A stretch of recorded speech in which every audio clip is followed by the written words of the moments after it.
Assalamualaikum warahmatullahi wabarakatuh. Saya Hendra Dinuarta dengan nomor induk mahasiswa 2409114442 dan saya akan membahas perbandingan penting antara dua aturan hukum di Indonesia yang mengatur tentang kesusilaan dan pornografi. Aturan pertama ialah pasal 282 dan 283 KUHP lama dan kemudian adalah Undang-Undang Nomor 44 Tahun 2008 tentang pornografi di Indonesia. Norma yang terkandung dalam pasal 282 dan 283 KUHP lama ini berkaitan dengan larangan bagi setiap orang untuk menyiarkan, menyebarkan, mempertunjukkan atau memiliki tulisan, gambaran, atau benda yang diketahui isinya melanggar kesusilaan. Norma ini menargetkan semua orang yang terlibat dalam tindakan tersebut dengan tujuan untuk menjaga kesusilaan umum di masyarakat.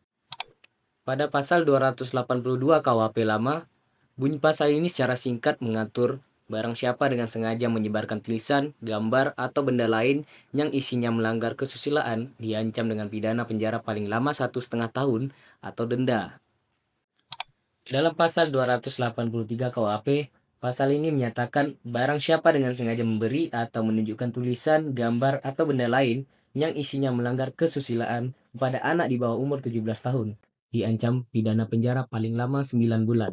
Sementara itu, Undang-Undang Nomor 44 Tahun 2008 tentang pornografi dikembangkan sebagai respon terhadap perkembangan zaman dan teknologi. Objek norma dalam pasal KUHP adalah perilaku-perilaku yang berkaitan dengan penyebaran materi yang melanggar kesusilaan, seperti tulisan, gambar, atau benda yang memiliki muatan tidak senonoh. Norma ini tidak membeda-bedakan media, dapat berupa bahan cetak, visual, atau benda lain yang dapat disebarkan di ruang publik. Objek norma pada Undang-Undang Pornografi diperluas menjadi segala bentuk produksi, penyebaran, dan penggunaan konten pornografi dalam berbagai media, khususnya yang melibatkan anak dan penyebaran melalui media elektronik, yang memungkinkan penyebaran konten pornografi secara lebih masif melalui media elektronik dan internet. Subjek norma di Undang-Undang Pornografi ini mencakup bukan hanya pelaku umum, tetapi juga produsen, penyedia jasa, model, dan fasilitator pembuatan, hingga distribusi konten pornografi. Pelindungan terhadap anak-anak juga sangat ditekankan, dengan aturannya lebih rinci dan ketat. Kondisi norma dalam KUHP lebih bersifat umum, yang berarti larangan berlaku setiap kali dan dimanapun materi tersebut disebarkan atau diperlihatkan,